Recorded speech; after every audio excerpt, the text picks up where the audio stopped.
I happened upon the book at a kiosk in my town's annual witchcraft festival. The seller, a young, red-haired woman, told me it was known as the Book of Memories. If you wrote down a recollection on one of its many blank pages and closed the book shut, it would vanish from your memories forever, or those of others. It was only $15. This was a strange way to sell a diary, I thought, but the cover was remarkable, pitch black with an embossed rune I'd never seen before. And despite the bogus backstory, I was intrigued, completely transfixed by its design. Even if I never put it to use, it would fit in nicely with my ever-growing collection of odd supernatural relics, most of which were just strange craft items from Etsy. And just as I was about to hand over my debit card, the woman spoke. It could be yours for free, depending on your answer to this question. Do you have a troubled past? I looked at her, utterly confused. Yeah, but who doesn't? She made eye contact for an uncomfortable period of time, and then smiled, handing me the book. Her behavior was very strange, but I was more than happy to not spend any money, and as such, I thanked her and went about my day. Upon coming home that night and venturing up to my bedroom, I threw the book beside my pillow and grabbed a head of lettuce from the mini-fridge to feed my pet tortoise, Harold. He was off in the corner, chewing up one of my stuffed animals, as he so often did when famished. I pulled the plush aside and broke off some greenery to placate his hunger. He was pleased. I then sat on the bed and picked up my new collectible. I thought for a moment about the seller's words and decided to prove her wrong, at least to myself, if for no other reason than to have a good laugh at her expense. I grabbed the nearest pen and jotted down Harold's name in one of the many folds.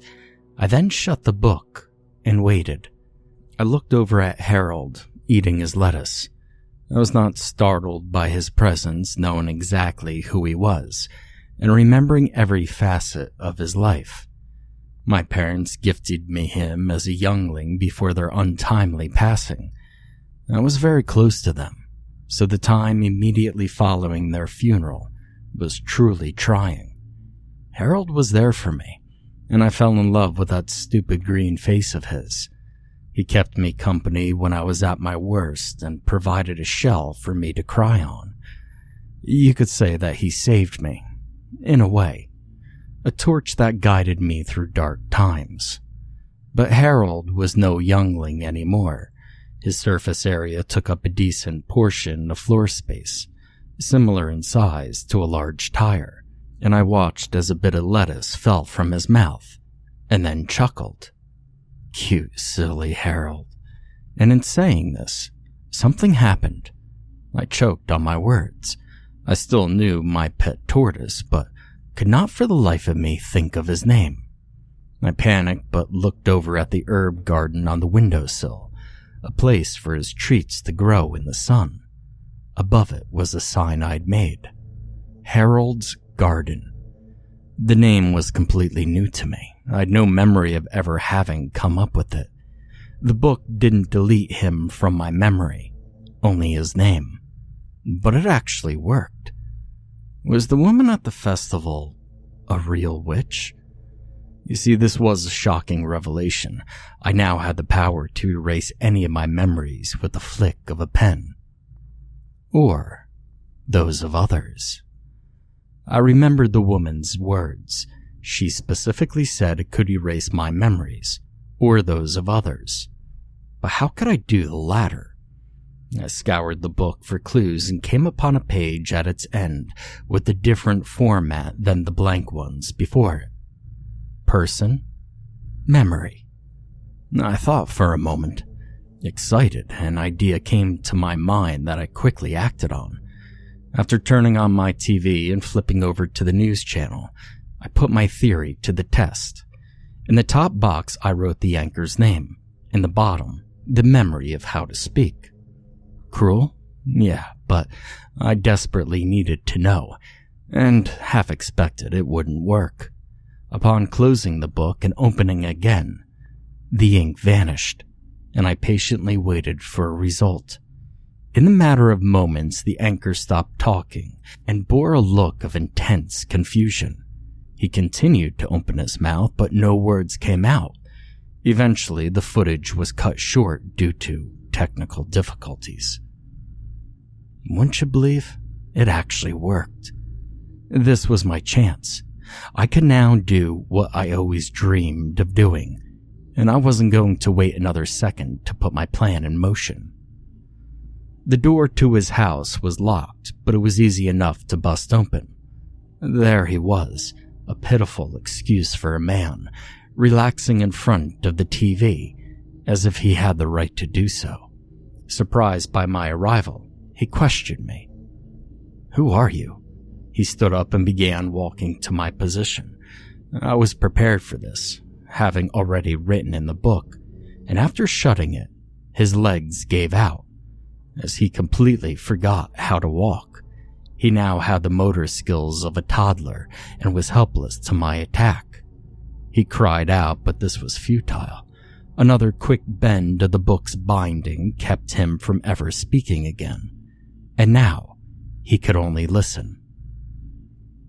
"Tell me, how does it feel, Robert, being so helpless and fearing what might come next?" He looked up at me, the face of a scared boy painted on an old man. "You didn't deserve to get away with it. There wasn't enough evidence in my favor, but I knew it was you. I was there. I saw your face when you walked up to the wreckage. I screamed out for you to help us, but you drove off anyway. A frightened child in a man's body. You probably didn't expect that I would survive." His mangled form shook in an attempt to move with what little memory of his action he had left. It was no use. "And now, you're gonna suffer, just as I have over the years, forced to live without them. Goodbye, Robert. You won't be missed." And with one final closing of the magical tomb, I erased his ability to breathe. I then left, satisfied with the mission accomplished. I had already collected the names of his neighbors, so it was easy enough to erase any memory of me ever being in the area. I was sure I wouldn't be caught. After all was said and done, I smiled, genuinely, for the first time in years. So, there was only one thing left to do. I drove to the local cemetery, strolled through the headstones, and stopped at my parents' grave. I sat there for a good long while, not yet ready to say goodbye. "Mom, Dad, I did it. I took care of him, just like I always said I would." A steady stream of tears trickled down my cheeks. "It's over now. You could finally rest." I opened the book one last time. I was going to erase them from my memory once and for all. It was the only way I could ever truly be at peace. "I miss you terribly. Things have been pretty dicey here without you, but Harold and I have been getting by as best as we can. If I could change things, I would take your place in a heartbeat. But I can't, and that's why I have to do this. The pain is just too much to bear." There was now a flood of tears wetting my face. I never had the chance to say it before, so I will now. Goodbye. I love you both so much. And before I could jot down the appropriate words, a cross-section of space opened up in front of me, an oval-shaped portrait of swirling energy from which a woman stepped out. The vortex vanished, and she pried the book from my hands, knocking me back in the process. It was the seller from the kiosk at the festival, the one who gave me the book. She opened it up and stroked the pages in a meditative trance, all the while licking her lips. With a look of pure satisfaction, she opened her eyes and turned to me, frozen in fear on the ground. With every memory I acquire, my demons feed from the darkness within, the sadness and spite with which you acted, the vengeance. These will do nicely. She took a single step in my direction. My heart pounded. Who would have thought? A witch living among mortals. Well, I was lucky to sense your presence and act when I did. My darlings and I are starving. I digested her initial statement and bore a look of shock. A witch? You think I'm a witch? She cackled. Well, of course you are, child. You would not have been able to use this book otherwise. Didn't your parents tell you? I slowly shook my head, still fearful. Stranger still, it's unfortunate you'll never be able to explore your latent abilities. In order to capture the memories you've collected, I must seal them with your blood. We locked eyes. She pondered for a brief moment before speaking again. But first, let's see what else we could dredge to the surface.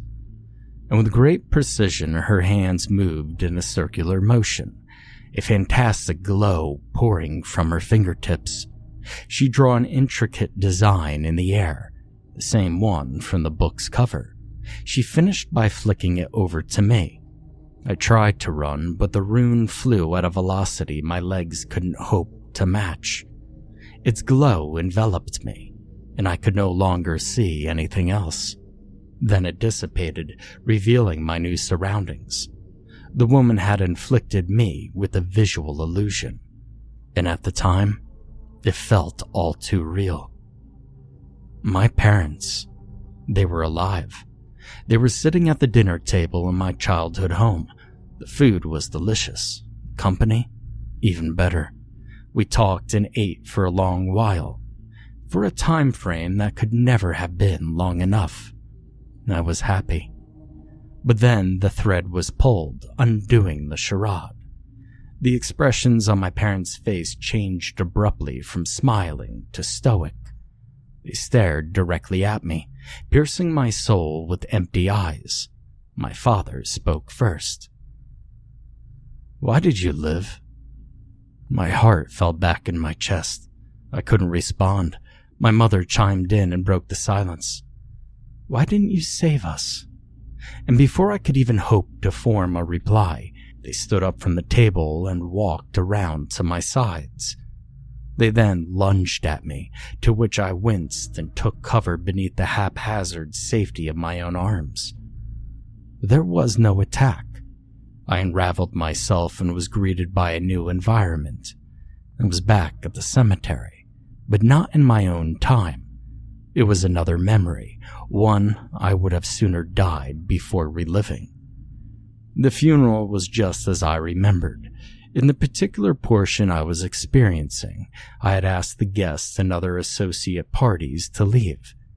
I wanted some alone time with my parents, and standing between the caskets, the sentiments I had rehearsed to myself earlier in the day escaped me, leaving me only with tears that quickly formed a puddle on the ground below.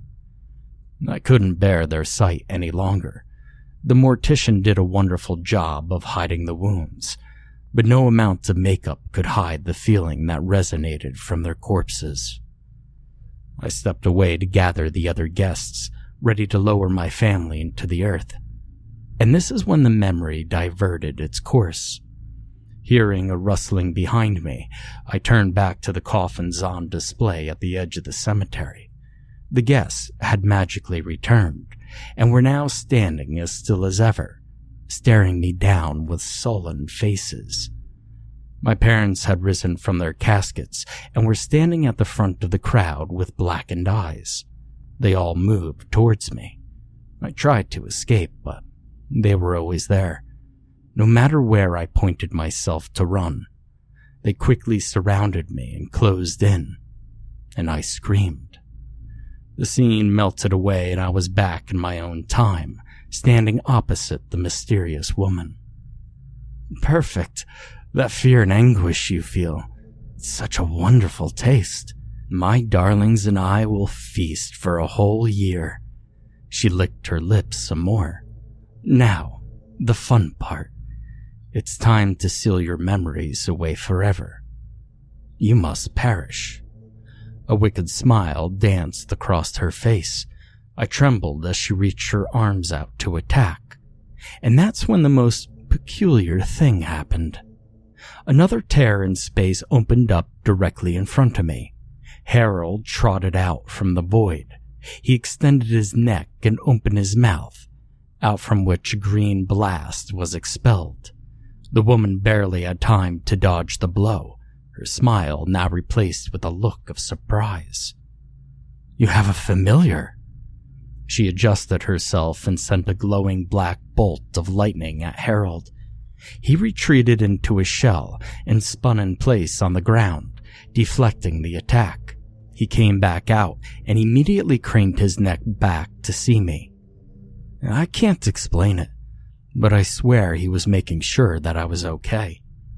It was this feeling that washed over me, and in that moment, I felt safe for the first time since my parents died, protected by a warm, loving energy.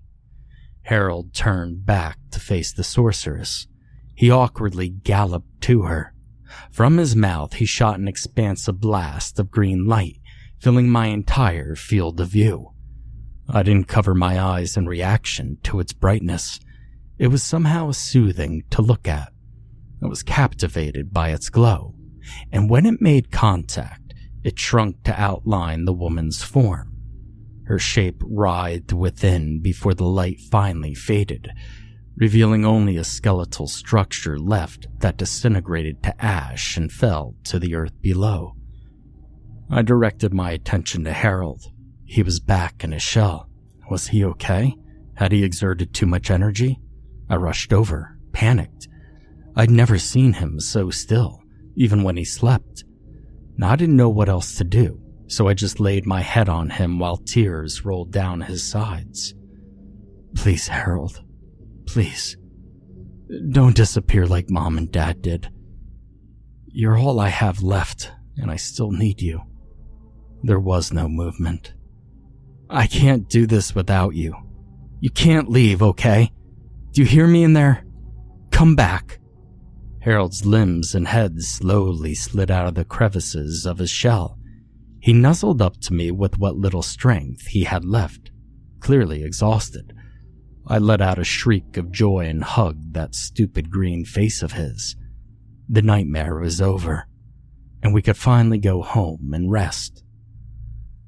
I'm not sure if the book survived the blast, but that doesn't matter to me anymore. The whole ordeal taught me never to be tempted by the forces of dark magic ever again. I felt it swimming in my veins, flourishing throughout my entire body. I became powerless to its control, and I never want to feel that again. As far as I'm concerned, the book can rot in the cemetery with the woman's remains. Despite my age, I'm still a child with many faults to be learned from. But now, I have someone looking out for me. My parents saw to it I would always be taken care of, no matter what happened to them. Harold is my familiar, but more than that, he's my closest friend. Whatever the world has in store for us, he'll be by my side. And that thought comforts me. I'll never have to feel alone, ever again. Happy Halloween, everyone.